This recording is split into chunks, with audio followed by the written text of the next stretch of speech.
सीता तू इथे का उभी आहेस? तू जरा बस बरं. आशू आला की मी तुला सांगतो, ठीक आहे? एवढ्या दिवसांनी माझा मुलगा येतोय, त्याचं स्वागत करायला नको मला? भाऊ वहिनी ऑलरेडीच एवढी आनंदात आहे की ती आजारी आहे विसरून गेली आहे.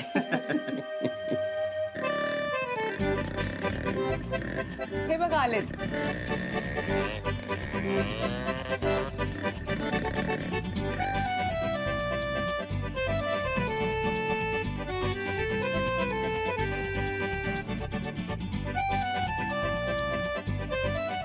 या या या.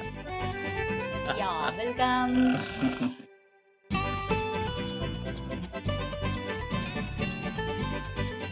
ताई भाकर तुकडा ओळतेस ना?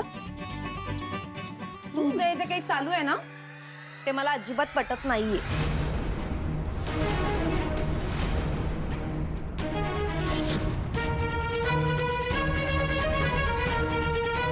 कीर्ती, जे चाललंय ना ते चांगलं चाललंय. त्यामुळे तू आता न बोलणंच योग्य आहे. हो पण तुमच्या लक्षात नाहीये का हिच्यामुळे आशूचं लग्न तुटलं होतं. हिने आशूवर हल्ला सुद्धा घडवून आणला होता आणि आता जी काय आईवर हॉस्पिटलला जाण्याची वेळ आली आहे ना ती सुद्धा हिच्यामुळेच आली होती. तुम्ही विसरलात. आई तू सुद्धा विसरलीस का? एक मिनिट कीर्ती, अगं वहिनीला बरं नाहीये, तिला तिथे असं उभं करणं हे तुला योग्य वाटतंय? हा बघ हे सगळं होऊन जाऊ दे. चल. मी त्यांना आत येऊ देणार नाहीये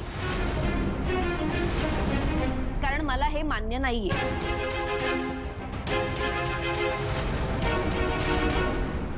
कीर्ती ऐक ना, मला वाटतंय काका म्हणतायत ते बरोबर आहे. सुहास तू गप्प बस. अगं हे बघ ना, म्हणजे जसं सीताईनी समजून घेतलंय तसं आपणही समजून घेऊया ना.